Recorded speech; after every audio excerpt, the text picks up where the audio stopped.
You're listening to Civic Media. You can tune into any of our live shows on any radio station across the state with the Civic Media app. Find us in your phone's app store and listen anytime, anywhere.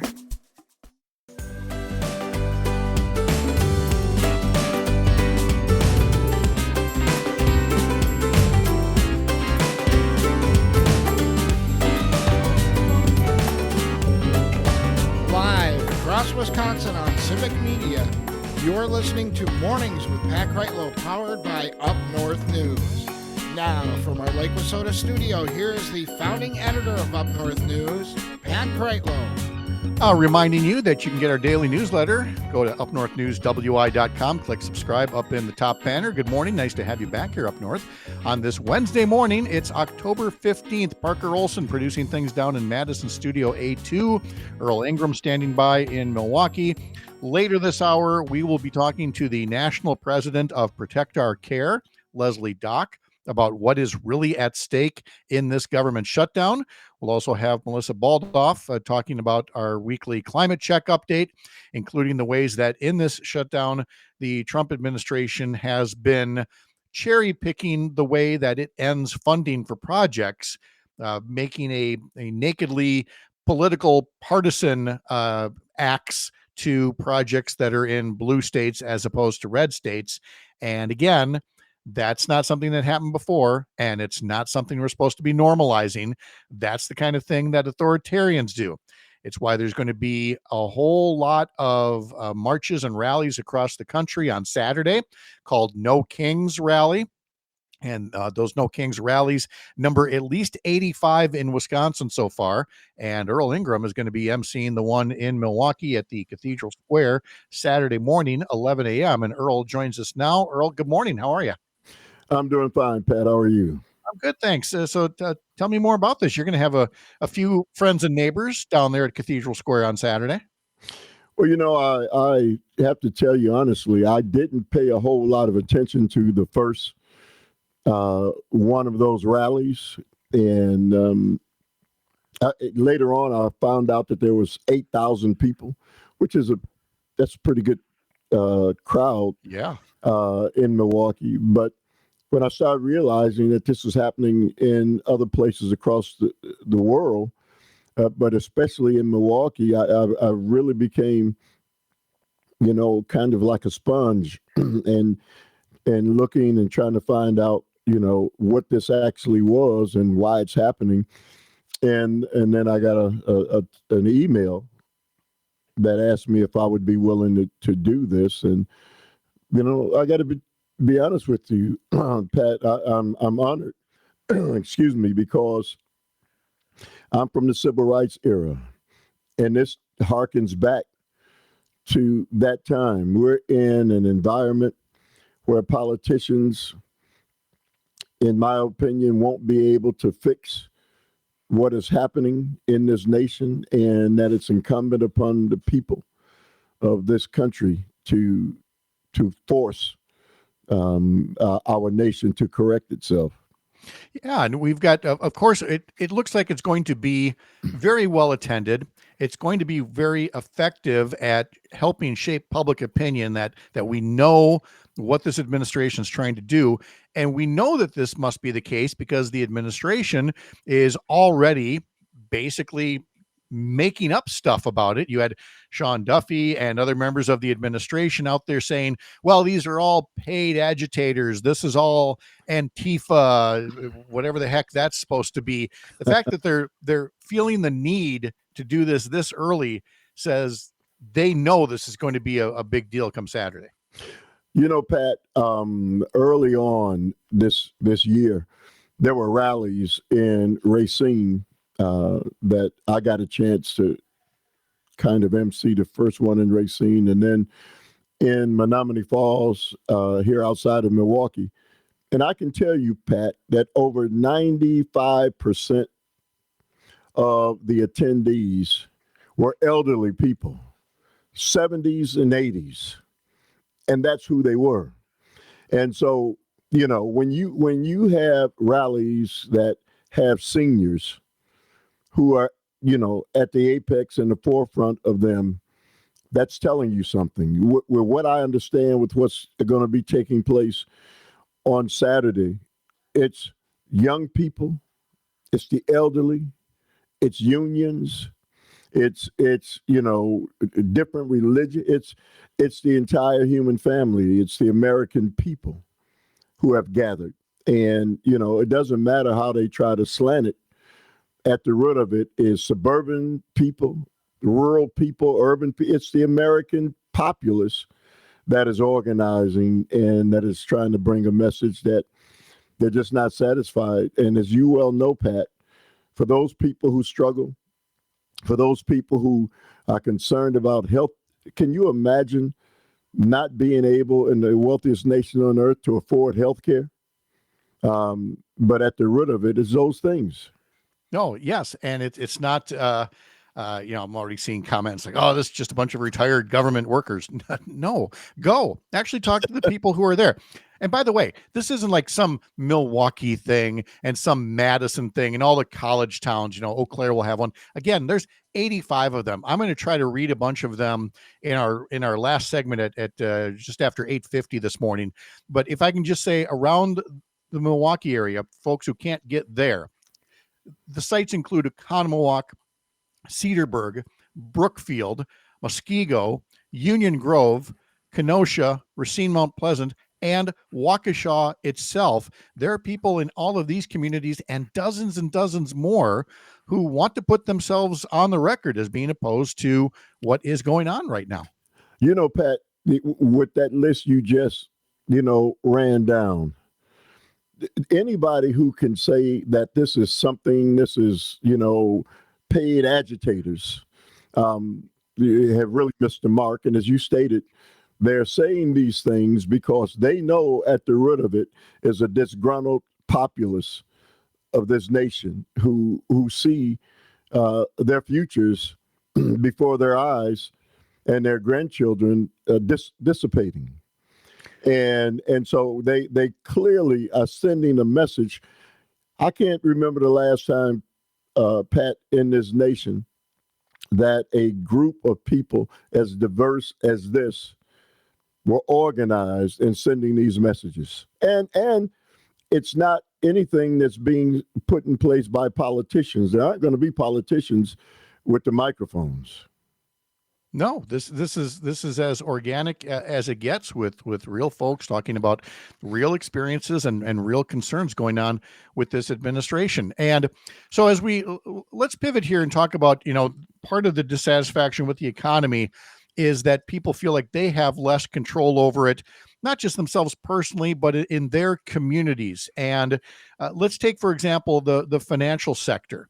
And we're so used to the big conglomerates, the city banks and all that out there, that we forget the power of hometown banks and lending institutions, and frankly, banks that are, owned or run by members of your local community. And you've noticed a very troubling trend when it comes to Black-owned banks in the country. Well, as a young boy in the city of Milwaukee, there were four Black banks as I was coming up, and those banks, we had a past in this nation that was not so fair and equitable. And so those banks offered opportunities for the American dream for people of color.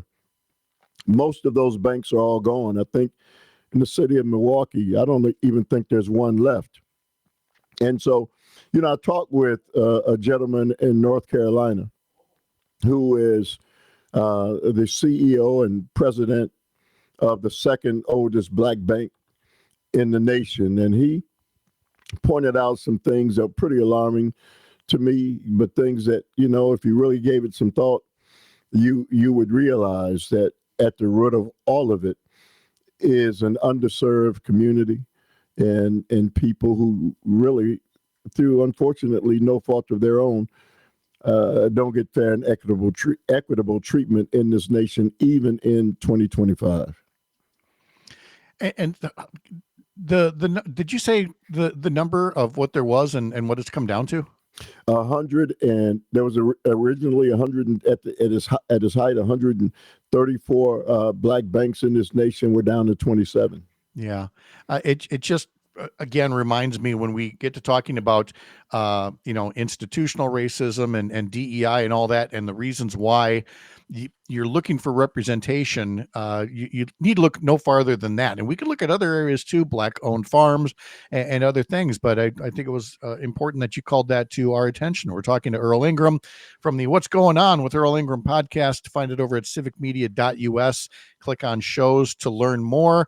And in one of your most recent ones here, Earl, you are talking on the subject of education and what it is about Milwaukee Public Schools. How do you get to the heart of what is the problem and what it is that we can do to make the Milwaukee School District stronger? Well, Milwaukee Public Schools has a budget of over $1.3 billion. That is equivalent to the entire budget of Milwaukee County. So when we hear people say that there's not enough money in the district, it's not true. The money, unfortunately, goes towards benefits and salaries of many people inside of the district. The population of Milwaukee Public Schools, when I was a young boy, was 115,000. It is now down to under 60. And yet we still have the same amount of school buildings. We still have a budget that continues to increase, but at the root of it is benefits, and at the root of that is insurance costs. Because, while everybody else has to pay and struggle with insurance costs, Milwaukee Public Schools and the MTEA continue to get basically Cadillac and lifelong insurance that covers even after they're Medicare eligible. They have these policies, these Cadillac insurance policies that continue, and they're unwilling to yield on that. And so money that should be used to educate children continue to go towards retiree benefits. That is, to me, so stunning to hear that there's similar facilities despite the population shifts. And it just gives that opportunity to again say that, we sound like massive cheerleaders for public education, because I am. That's why, but that does not mean, and please do not confuse that to mean that everything is okie dokie and perfect and that public school districts can do no wrong. No, the baseline has to be a good quality education, but you have to have a certain level of accountability, not necessarily hostility like we see in the state capitol, but accountability at these school districts is extremely important, Earl. Yeah, absolutely. And so at the root of what I'm attempting to do with the guest and a series of podcasts dealing with education is peel back, the onion and realize that even though I'm a supporter of Milwaukee Public Schools, these are taxpayer dollars. And at a time when the taxpayers are struggling, we should make sure that we do everything within our power to not have school buildings that were built to house 2,000 or more students when I was a young boy going to Milwaukee to public schools, to now having 300 kids in a building that houses 2,000. Yeah. And saying we can't shut it down. Come on. Come on is exactly right. So to hear more of that discussion on the What's Going On with Earl Ingram podcast, head over to civicmedia.us, click on shows, and learn more. Earl, always a pleasure. Thank you so much for the visit. Talk to you soon. All right, take care. Still along the way, we're going to be talking to Leslie Dach, the national president of Protect Our Care. I'm Pat Kreitlow. This is the Civic Media Radio Network.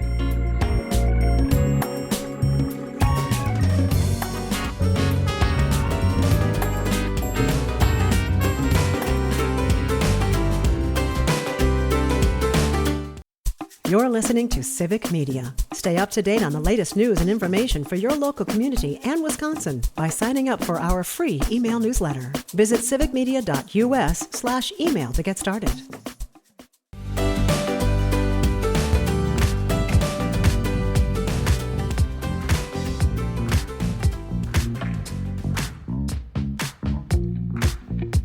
Did you know that there is a way to yell at us without typing in all caps in the comment section?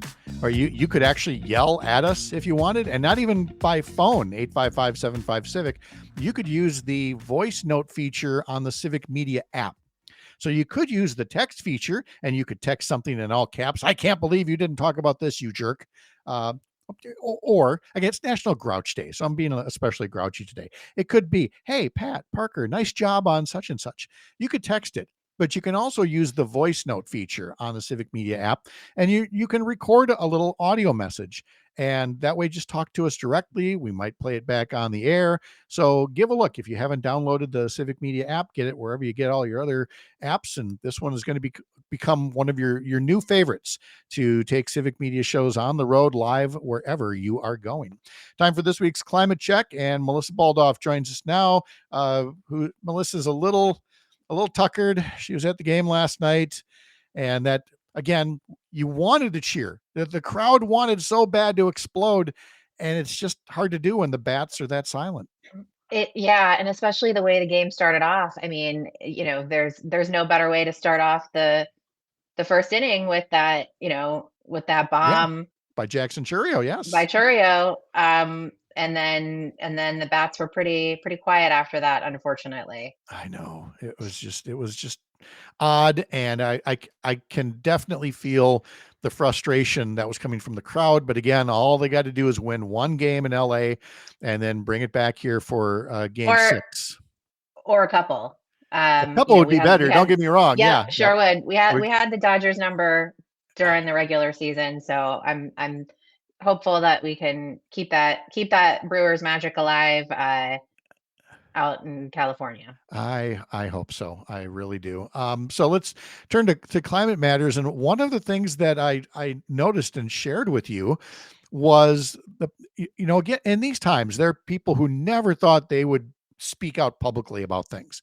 Dr. Lyerly talks about it all the time. There more doctors are talking about things than ever before. Same goes for meteorologists who, again, just want to be nice and quiet and give you the forecast and not rock the boat. But there are a growing number of people who are feeling the need to speak out. And one that I noticed recently was Bob Lindmeyer, who was a longtime TV meteorologist in the Madison area. And he published an op-ed in the Cap Times a few days ago entitled "Climate Denial by the Trump Administration is Costing Lives." And I won't bore you with all the details of the column. I think you should go see it. But Melissa, the point being that people are speaking out who never thought they'd be speaking out because they see things like this and go, I got to say something. Yeah, I think that we're seeing a lot of people, kind of be radicalized by common sense, decency, and science, right? And this is one of those times where we've got somebody speaking out who maybe never saw themselves speaking out in this kind of way, in the perception of a more political um, space. And I think that's important for people to do. Anytime somebody has a voice and a point of view that they can, really stress upon people that these are not normal times we're living in, and the actions we're seeing out of the federal government are not actions that are in the best interest of the people of this country. And I thought that was really, probably one of my I thought best parts of this op-ed, which the whole thing was great, and I agree people should read this. But when he said a responsible government would move to protect Americans from the harms of climate change using every lever of power available to stop the crisis from getting worse and help Americans cope with the impacts that they're already facing. And that is just the crux of it. Yeah, and then he takes couldn't have said that any better. He takes that then a step further and says that the Trump administration has done the opposite. It has frozen funding for clean energy initiatives that would have cut climate pollution, and we have an example of that already in some of the other coverage of the week here with a story in the Wisconsin Examiner by Eric Gunn that says Wisconsin could lose $130 million as the energy department under Trump targets grants that were awarded under the Biden administration. And of course, this is happening across the country, but that $130 million in Wisconsin clean energy related projects, I mean, that's the Trump administration not only taking a whack at climate, but taking a whack at economic development and new jobs in Wisconsin. Exactly. So these are the grants that are, at risk here are projects that help boost energy efficiency, expand energy battery storage systems, also workforce development, money that is going to help young people go into apprenticeships in the trades. The folks that are going to be building this clean energy economy that is our future, whether the Trump administration wants to admit it or not. So, this is something that, is a benefit. These investments are benefit across the board. And cutting this means that we're going to see, higher electric bills. We're going to see more money coming out of people's pockets. We're going to see fewer opportunities for folks who are looking to get a start in a good paying career. So, this is something that is going to really hurt across the board, for Wisconsinites if this goes through. Oh And yeah, also, I would say, some of these projects are, you know, are underway, and so this is creates a lot of uncertainty for businesses as well when they start planning these large scale projects, with the expectation that they're going to have investment and support from the federal government, and then that's yanked away from them. exactly. And it's a it does something to a sense of trust that you have a Congress that has approved funds and an administration, the Biden administration, allocating the funds, and then a Trump administration trying to claw that money back. Again, just erodes trust in what should be a process that creates jobs and prosperity. Melissa Baldoff with our weekly climate check. Melissa, thank you very much. Appreciate it. Hope you get to go to a successful Brewers game next time, and have a great day. Thanks, you too. All Bye. right. When we come back, we will be talking to Leslie Dach from Protect Our Care about the healthcare stakes in the government shutdown. That's coming up next. I'm Pat Kreitlow. This is the Civic Media Radio Network.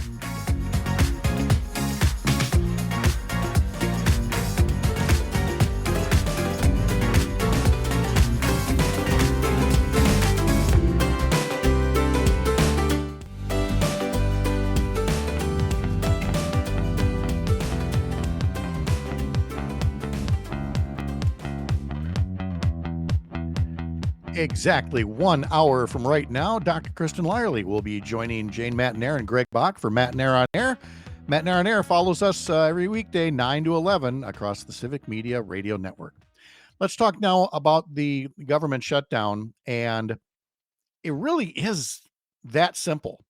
It's about healthcare. It's about affordable healthcare, and whether certain cuts and price increases are, enshrined and take hold, or if some of those can be undone so that health insurance coverage remains affordable to Americans. That's what's at the heart of all of this. And the group Protect Our Care has been working on this issue for well over a decade now. The national chair of the group, Leslie Dach, is with us right now to talk more about it. Leslie, good morning. How are you? Thank you for joining us.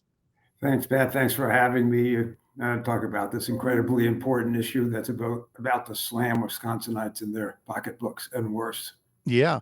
Now, when we talk healthcare, we can talk about several different things. There's the way that the big bloated boondoggle from the Trump budget. I mean, there are ways in it that harm Medicare. There's, of course, the $1 trillion in Medicaid cuts, but then there's also the expiration of these enhanced tax credits so that people who buy policies through the Affordable Care Act marketplace, so those policies are a bit more affordable.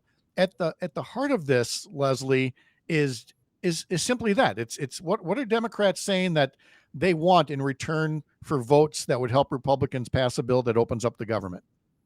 What they're saying is that, and what they are saying is what the American people believe, that healthcare in America should be affordable. Republicans are refusing to come back to Washington and do the nation's business.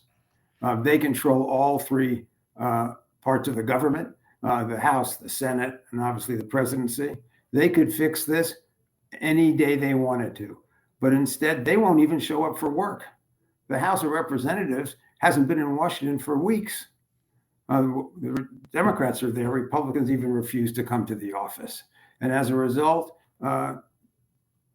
there will be hundreds of thousands of people in the state of Wisconsin who will face agonizing choices about whether or not they can afford their health care. And, this is a an economic issue for people. We all know in our families when somebody gets sick, it takes over the kitchen table. And imagine having to face a serious illness knowing that you can't afford to see a doctor. But that's what the Republicans have chosen to do. Let's remember that these are the same folks who are giving a $4 trillion tax cut to the big corporations and the richest of the rich. But when it comes to hardworking Americans, they won't even come to the office. Won't even, and that tells you the fact that they're actually looking to exacerbate the pain that Americans are feeling should tell you something about where their priorities and where their values are.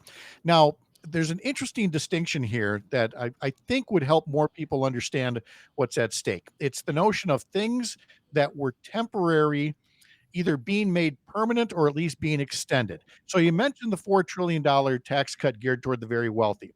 Those are the 2017 tax cuts from Trump's first term. They were slated to expire at the end of this year or next year, and Republicans insisted on extending those and making many of them permanent.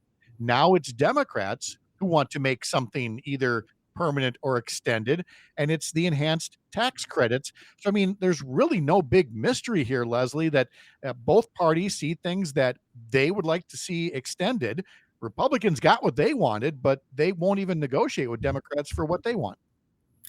Well, yeah, and I hate even to put this in the party lines in that way because we're talking about the economics, well-being, and matters of life and death for American families who are going to see staggering increases because of this.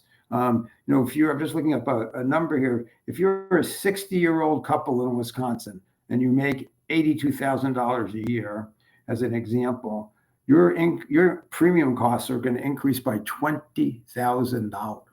Now, that's a staggering blow to people. And the fact is, just the service on the debt that the Republicans are forcing Americans to pay in order to have that massive tax cuts for the rich is larger, is a larger dollar amount than it would be to make sure that these help for middle class Americans doesn't go away. So it's not about the money.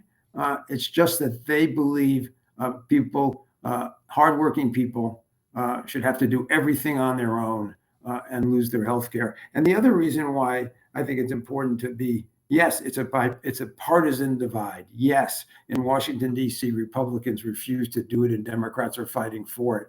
But in America, in the heartland, it is a totally bipartisan issue. 74% of Republicans want this economic help to come back.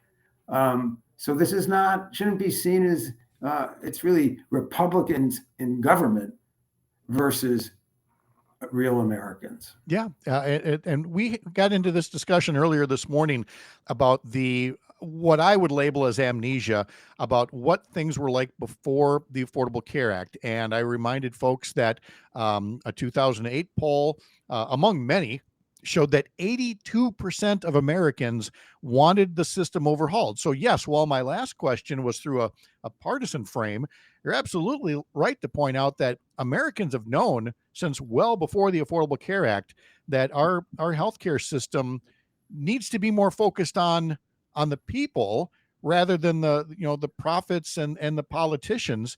So it definitely sounds like the work that you're doing has the vast majority of Americans on your side. Without doubt. And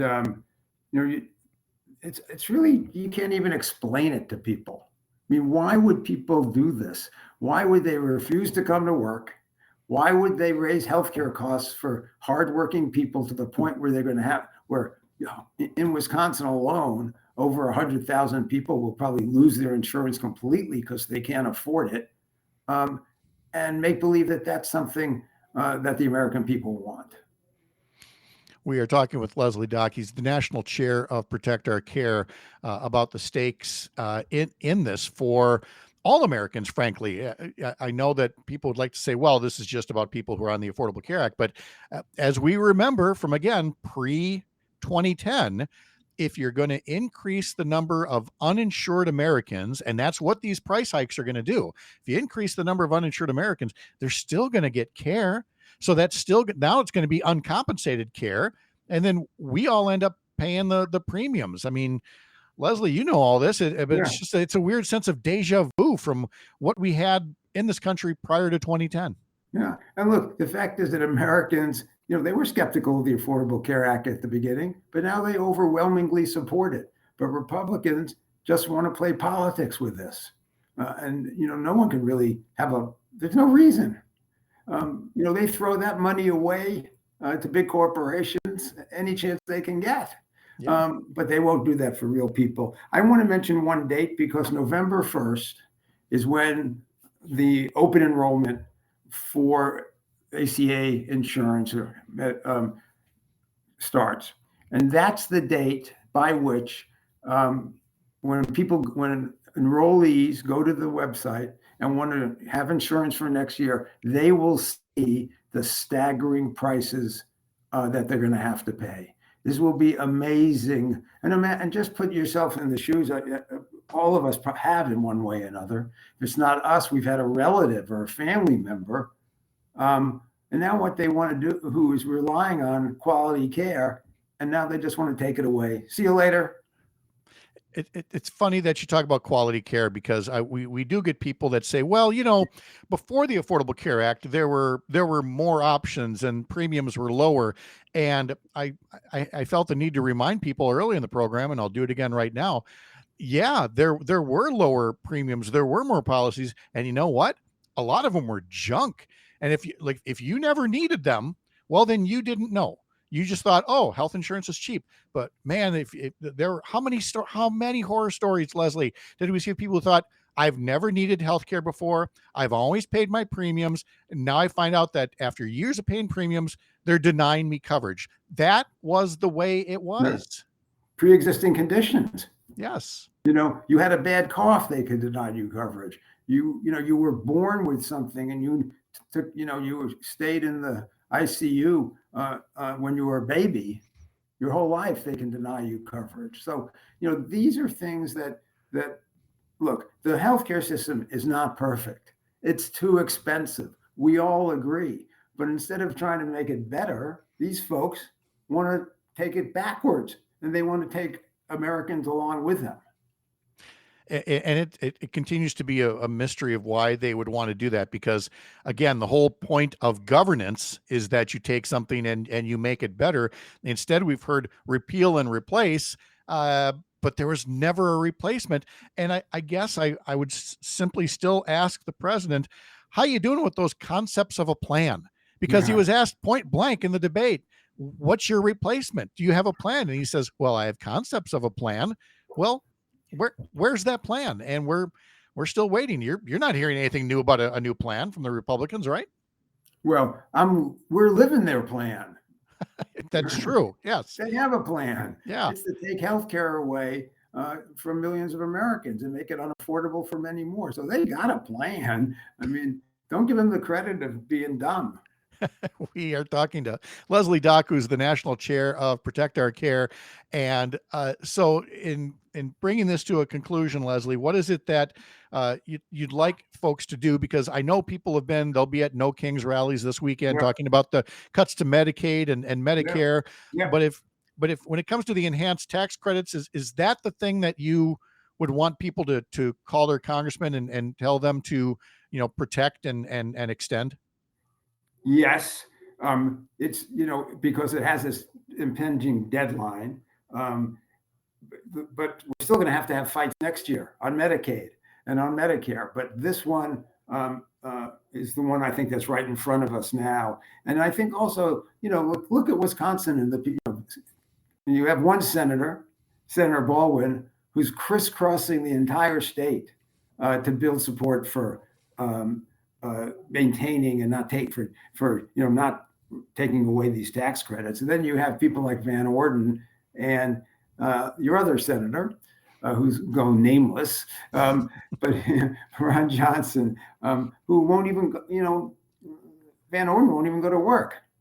So, So the thing to do is we have to convince those Republicans that this isn't about some weird ideology that they have.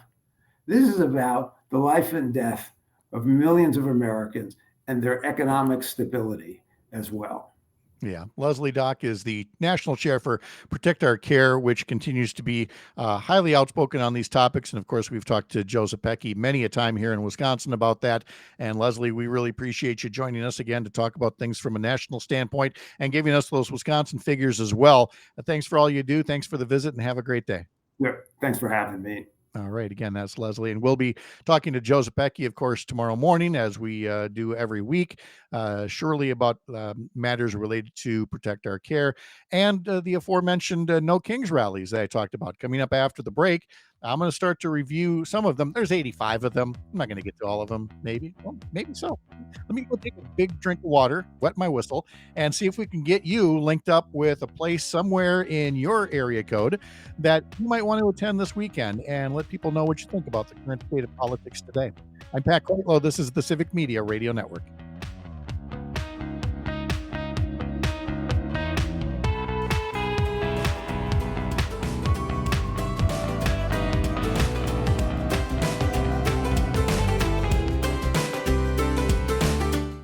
You're listening to Civic Media. Find the latest news, information, and archives of all your favorite shows on the Civic Media website, civicmedia.us.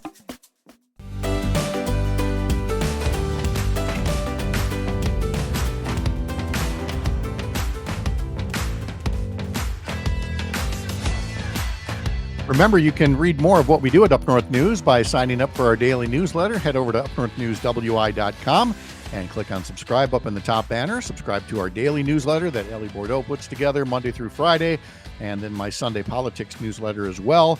We'd love to have you on board as a subscriber. Head over to the website to do just that. All right, well, all across the country are going to be rallies again, and you heard Earl Ingram talking about them earlier this hour, because they were held originally, was it May? I don't remember now, but we had rallies all across the country. The Trump administration had only been in office for 3-4 months, but it was already looking like things were going to be going off the rails, and there were people that wanted to express themselves. Well, since that time, a whole lot more has happened, and a whole lot more people would like to express their thoughts on what it's like to have a president that sends troops into the streets, masked troops that do not have warrants, making arrests, well, not arrests, kidnapping people right off the streets, disappearing them, making decisions on not funding things based on political party. We have members of Congress who are getting people fired because they want to deny them their freedom of speech to give an opinion on something or somebody that they happen to disagree with. We have somebody who unilaterally is putting tariffs in place willy-nilly. You never know which day it's going to be. Congress is supposed to have an oversight role about this, but they, of course, abdicated all of that. You've got all the grift that's going on, the billions of dollars that's gone into Donald Trump's pockets since he became president because of the rampant corruption. It's no wonder people want to maybe express themselves again. And again, what comes of this? What comes of this is people understanding that they're not alone in saying, this is not normal. We should not normalize this. And by the way, this happened another time.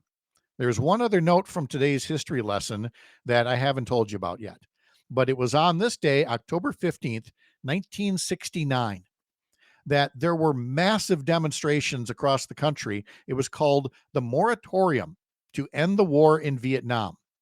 And on October 15th, 1969, people all across the country marched in big cities and in small cities to make the point that we are sick of what we are seeing. Did it end the war the next day? No. Did it help lead to an end of the war? Yes. Because when enough Americans get together to express themselves in that way, it moves politicians. They do. They know who's calling their offices, not who, but they know how many people are calling their offices to express an opinion on this or that. And when they see the pendulum swing like that, they move along. And so that's why you're going to see a healthy turnout at places, and maybe some of them are close to you. Now, I don't know that I can get to all 85 of these in about 3 minutes, but let me tell you about some of them. I made a list basically up and down Wisconsin, left to right, top to bottom. So I'm starting in Superior, where they'll be at the Douglas County Courthouse at noon. In Bayfield, across from Seagull Bay at 10 a.m. There will be a Washburn one at 10 a.m., Ashland and Pearson Plaza at noon, Brule near the post office at noon, Hayward at Democracy Corner at noon, Spooner at noon, Siren, I love Siren at the traffic light. Siren at the traffic light, 10 a.m. on Saturday. Rice Lake across from Marketplace Foods at 10 a.m. Over to Eagle River, they'll be in Wall Street Square at 11 a.m. In Minocqua at Veterans Park at 11 a.m. Saturday.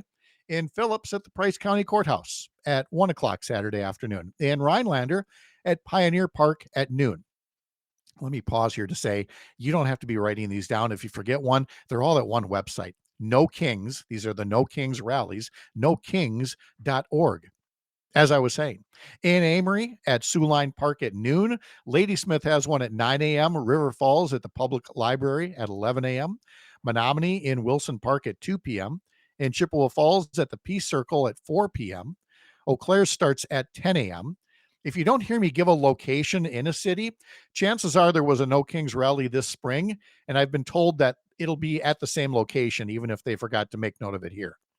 In Medford, across from the Farmers Market at 9 a.m. Saturday, Anago at noon, Marinette Menominee, Stevenson Island Park at 11:30 Saturday morning, Shawano at Franklin Park at 11 a.m. In Wausau, the rally starts at noon, and Prescott, it starts at 9 a.m. In Marshfield, it starts at noon. In Juddville, up in Door County, the rally gets started at 2 p.m. In Algoma, Legion Park at 11 a.m. Stevens Point at 11 a.m. In Pepin, the Laurel Ingalls Wilder Park at 11 a.m. Green Bay has a rally planned for 3 p.m. Saturday. Black River Falls will be at the BRF Bridge at 11 a.m. In La Crosse at Java Vino. I'm interested in a place called Java Vino now that I know there's such a place in La Crosse. Saturday at noon. Sparta at the corner of Wisconsin Street and Black River Street at 11 a.m. Wisconsin Rapids at 10 a.m., Wapaka at 2 p.m., in Manitowoc at Washington Park at 11 a.m., in Watoma at 11 a.m., in Oshkosh at Hiker Park at 1 p.m. Over to Friendship now, the Adams County Courthouse at noon. Mauston starts at 11:45. Montello at Daggett Memorial Park at noon. Ripon at the Little White Schoolhouse, birthplace of the Republican Party, starts at 11:30 Saturday. Fond du Lac at 9:30. Sheboygan, Peace Park at 1 o'clock. Viroqua, 10 a.m. Reedsburg at the Community Market at noon. Baraboo at 10. Beaver Dam near the Fox Brothers Piggly Wiggly at 11 a.m. Does it get more Americana than this? In West Bend, Republican as all get out West Bend, folks are going to gather at the Washington County Government Center at 1 p.m. Richland Center at 1 p.m. Sauk Prairie at the Highway 12 Bridge near Quick Trip at 10 a.m.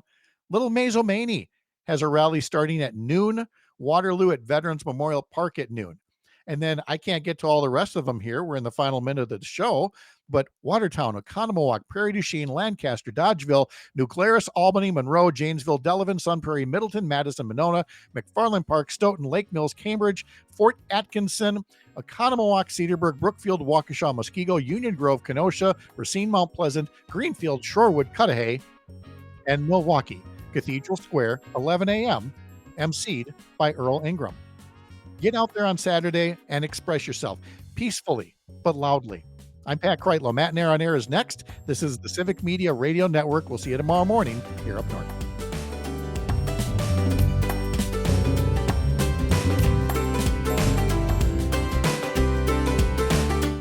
The national news cycle never stops, but it can be hard to find news about your local community. Civic Media is dedicated to providing quality local and state news coverage across Wisconsin. With the Civic Media app, you can get notifications about local stories that matter to you and your community. Find the free Civic Media app in your phone's app store and choose notifications from the menu to tell us what kind of news you want to hear about.